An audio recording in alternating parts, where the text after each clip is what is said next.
I was just there the other day and I was just thinking about things in my life that I feel like, have you ever got into a place in your life where you're like, bro, like, why did this happen? Why did that happen? Like, why did that relationship not work out? Like, why didn't I get the job? Like, why did that season not produce fruit? Why did I feel like that? And, like, last week, I was just frustrated, bro. Like, there was a time where I was thinking, yo, like, I don't feel like I'm where I need to be, fam. You see what I'm saying?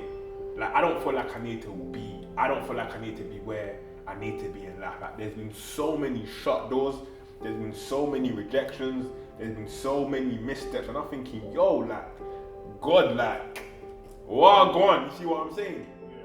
But I don't know why last week my mind just went to the book of Joseph, bro, and I just started to read his story about how he had a dream, about how a time will come when he'll be the ruler, and like his brothers will bow down to him and stuff like that.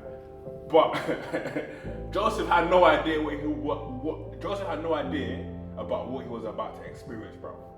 You see what I'm saying? There was no slavery in the dream. There was no prison in the dream. There was no a girl will try to make you sleep with her and you run and then you end up being the bad person. He didn't see that in the dream. All he saw was the destination. But he didn't see the process. You see what I'm saying? So there's many times in life where we go through situations and we're like, God, I didn't sign up for this, bro. Like, how does this make sense for my purpose? How does this make sense to my destiny? Like, there's no way I'm supposed to be like this. So, cool. So, if we hold on to God's hand, it's very easy for us to let that go when things get hard. You see what I'm saying? But I feel like that's why we don't hold on to God's hand, but God holds on to our hand. For God knows that even in the midst of difficulties, He will never let us go. You see what I'm saying? Bro, that's such a good God, you know. The fact that He knows that if we were to hold on to His hand, we would change our mind when things happen. But because He's so good, He holds our hand. So that even if we are faithless, He remains faithful. And I just deeped it and I'm thinking, if I'm Joseph, I'm thinking, brother, like, you didn't warn me about this. But I found out that sometimes your life is lived forward, but understood in reverse. It's when you look back and you're like, rah, God's been there all along. Like, that season was a season of pain, but it was also a season of prayer. Like, I hadn't been in that much pain before, but you also hadn't been in that much prayer before. You see what I'm saying?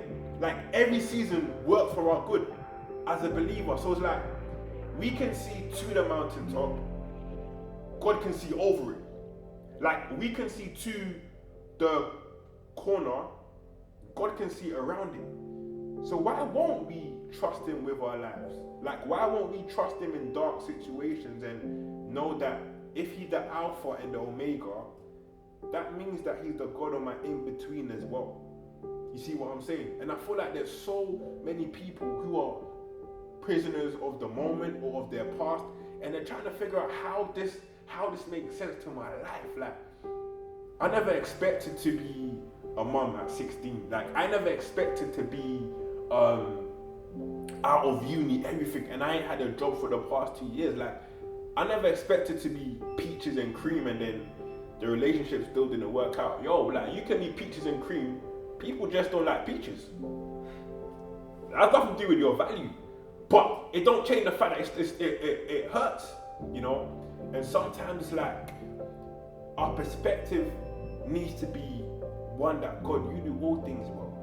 Like, even if the situation isn't good to me, I know that it's good for me. And then I think about Job. Like, how Job could lose everything and still say, blessed be the name of the Lord. Bro, that's not easy to do, you know. He lost everything, but he still managed to lift up his hands and say, blessed be the name of the Lord. Like, And I really feel like it's because he had a perspective of the goodness of God. You know, like sometimes we doubt what God can do when we forget what God has done. You see what I'm saying? Like we can forget what God can do. We doubt what God can do when we forget what God has done. And I feel like even though his hands was lifted and he said that, blessed be the name of the Lord, he probably said that in tears. He was probably crying. You see what I'm saying? But he had a posture that in all things, Abba, you do all things well. And these things are easier said than done. Like, it's hard, bro. When you look at a life and you're like, bro, I should be further along, or bro, I shouldn't be here, or that should have never happened to me. But the good news about our God is, like, he's the only one that's able to take our mess and turn it into masterpieces. Like, he's the only one that's able to look at a picture and make it make sense and add the pieces to the puzzle. Like, he's the only one that's able to take your mistakes, your rejections, your failures, your disappointments, your bruises, and is able to make a beautiful picture out of it. You see what I'm saying?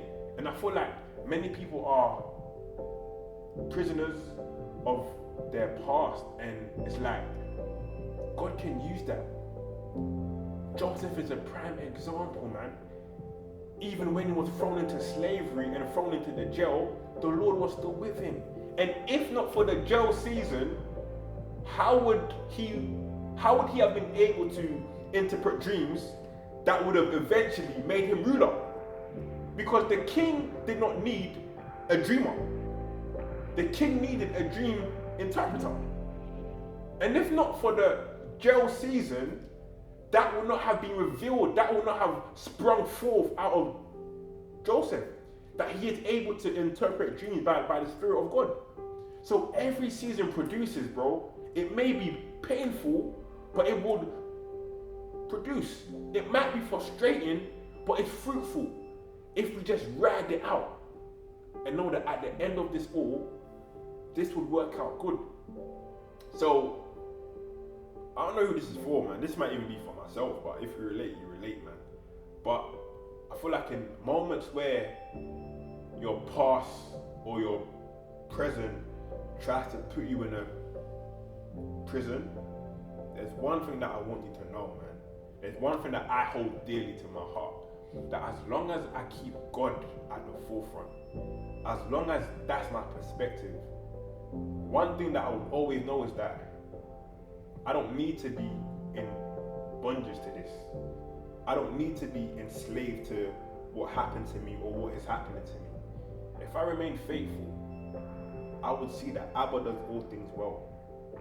So, times when I feel like I'm in bondage, I always know that in Christ, there's always a way out.